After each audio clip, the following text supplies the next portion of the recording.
Bonsoir, bienvenue à l'atelier librairie, le livre Voyageur, animé par Fabienne Roch et moi-même, Bruno Lalonde.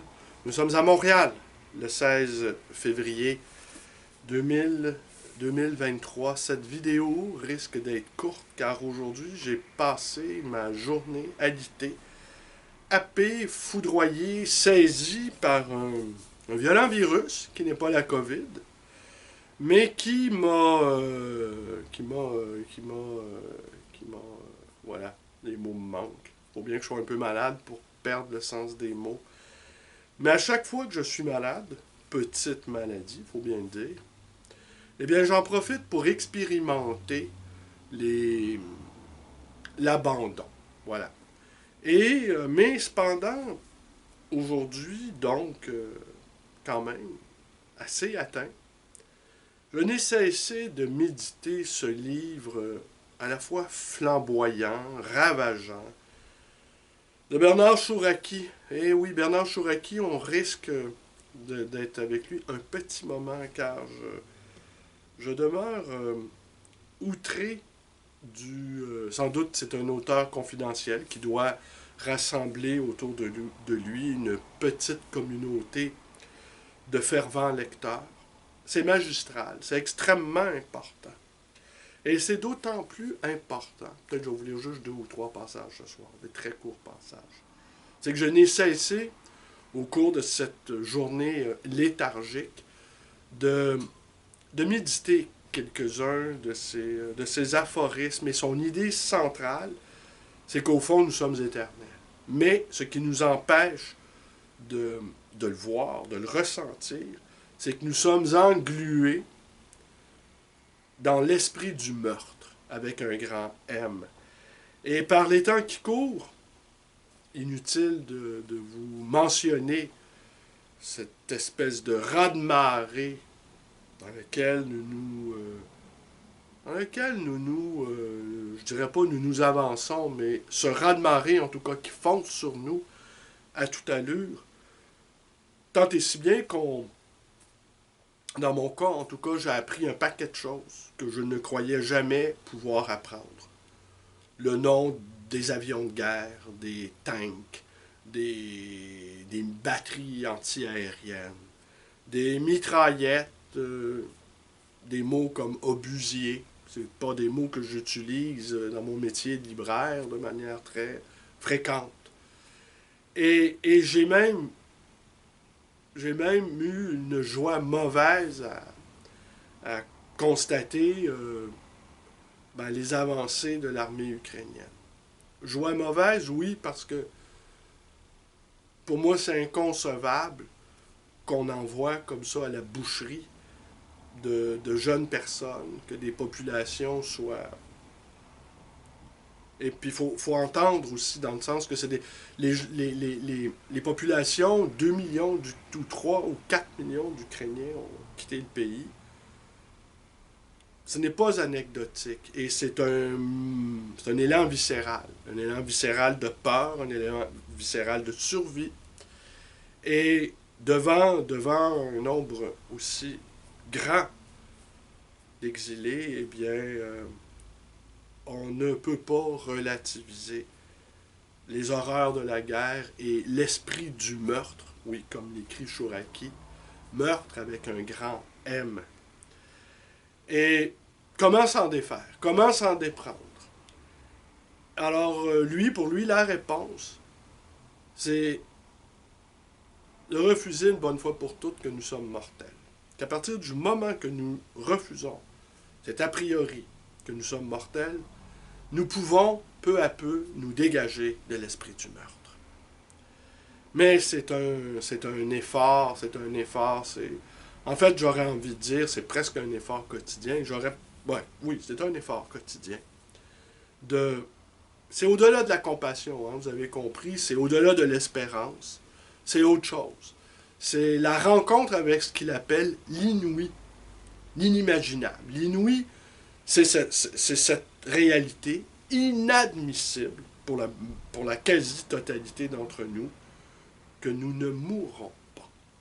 Alors à partir du moment où consentons à la vie, à la grande vie, et que nous nous dégageons de ce qu'il appelle la sous-vie, eh bien, tout à coup, tout change dans nos vies. Tout change. C'est pas de la pensée magique. C'est sûr qu'un esprit cartésien qui écouterait cette vidéo dirait, ce type-là, ce libraire est rendu complètement fou. C'est possible. C'est possible. De toute façon, je revendique ce droit à la folie sacrée. Je revendique le droit à l'impétuosité. Et je revendique le droit de sortir hors des sentiers battus.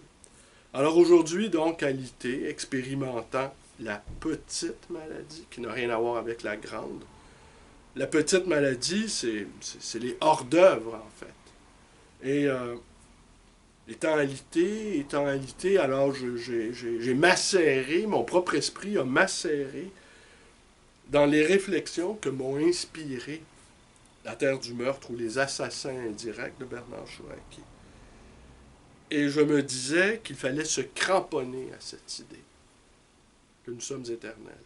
Et qu'il fallait se cramponner à l'idée que nous devons impérativement sortir de l'esprit du meurtre, qui contamine tout, mais c'est extrêmement difficile par les temps qui courent. Ayant fourbi mon vocabulaire de termes guerriers, même éprouvant une joie mauvaise. Alors c'est très, très, très, très difficile. Et je sais bien également qu'on ne peut pas accepter ce qui se passe. Je ne suis pas parfaitement débile. Mais on ne peut pas non plus s'en réjouir. Alors je ne sais pas comment trouver l'équilibre. Et je ne sais pas, et je sais une chose, pardon, c'est que je vais ne pas me livrer à des analyses savantes, géopolitiques, géostratégiques, ayant pratiquement tout lu sur le sujet, ayant tout entendu. Et je demeure effaré du nombre d'intellectuels qui semblent en tout cas donner l'impression de tout comprendre, de tout savoir. Moi, j'admets mon impuissance doublée de mon ignorance, une ignorance radicale. Mais ce que je sais cependant, c'est que nous baignons dans un océan de mauvaises vibrations. Nous baignons dans... Et les appréhensions légitimes que sont les nôtres quant à la suite des événements me semblent probantes.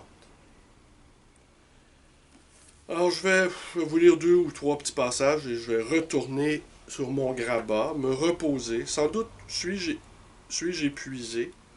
Avons travaillé extrêmement fort en 2022 et avons voulu également, Fabienne et moi, ne pas connaître un début d'année comme nous l'avons connu en 2022, où nous avons accompagné ma mère, qui a été victime, en fait, à la fois de son esprit têtu et obstiné, et à la fois également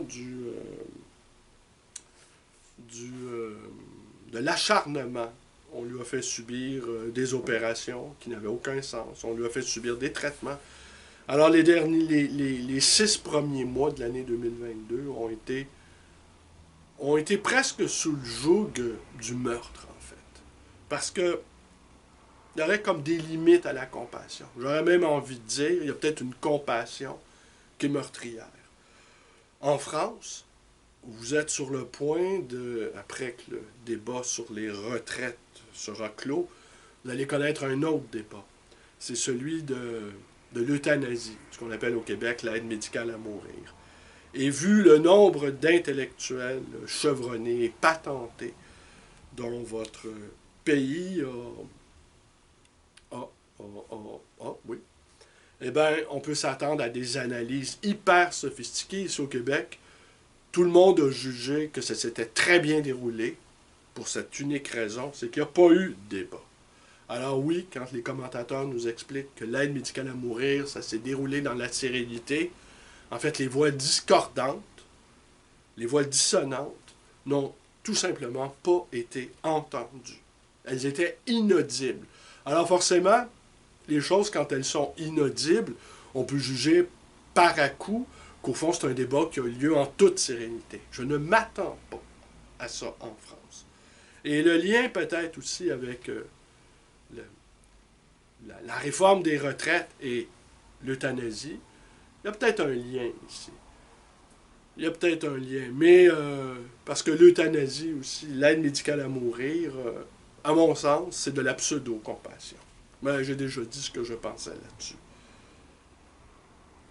Tous ceux qui lisent le complexe d'Adam sortent abasourdis de leur lecture et comme anéantis. Je ne fais que leur tendre le miroir où ils peuvent voir leur façon propre de sous-vivre et de faire fonctionner eux-mêmes le processus meurtrier et suicidaire de la sous-vie.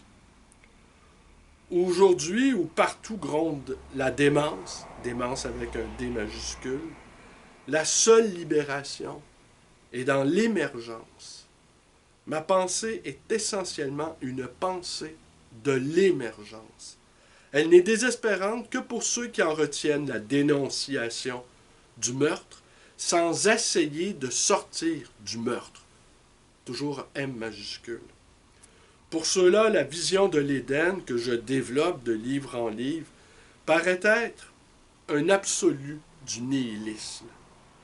Pour ceux qui en effet s'enracinent dans le meurtre et adonnés au meurtre, toujours M majuscule, n'ont pas le désir de s'en déraciner, désigner le meurtre comme une aberration, une horreur et un irréel, met en péril ce qu'ils croient être la vie. En vérité, c'est leur sous-vie que le complexe d'Adam met en péril, et s'ils avaient le courage de renoncer à la sous-vie, c'est la vie dans sa magnificence qu'ils découvriraient. Beaucoup, quelques jours après leur lecture, se sentent soulagés. Tu exprimes tout haut ce que nous pensons tout bas. On va y venir à le complexe d'Adam. Il n'y a pas d'athées, il y a des amnésiques.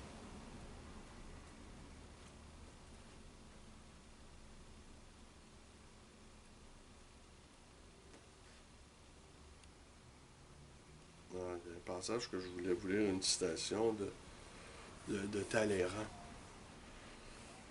Le mot horrible qui résume l'histoire universelle de Talleyrand à un mendiant qui lui demande l'aumône afin de pouvoir continuer à vivre, je n'en vois pas du tout la nécessité. Alors, tout est dit. Et combien nous admirons ces grands assassins de masse? Et combien nous sommes capables si facilement de se mettre dans leur raison? Et comment l'esprit de stratégie, l'esprit de conquête, l'esprit négateur trouve consolation dans les actions de ces grands meurtriers. Fascination morbide, en fait. Et certains d'entre eux sont si efficaces. J'entendais un diplomate français nous rappeler que Poutine n'était pas Hitler. Alors, quand on se sent obligé d'apporter ce correctif, c'est que l'heure est très grave. Et je ne sais pas si cet ambassadeur à la retraite jugeait faire un compliment à Poutine, mais assurément, cette déclaration, Poutine n'est pas Hitler, m'a littéralement jeté en bas de ma chaise. Peut-être est-ce à cause de cette citation que je me suis retrouvé depuis 24 heures alité. Voilà. Certaines citations, au fond, sont foudroyantes, ineptes. Alors, on a envie de dire allez, allez. Ce n'est pas encore Hitler, mais ça viendra. Et peut-être même fera-t-il mieux, n'est-ce pas? Car la capacité de mauvaiseté de cet homme qui a concentré entre ses seules mains un pouvoir absolu et quasi démoniaque me, me laisse abasourdi et meurtri. Meurtri avec un grand M. À demain.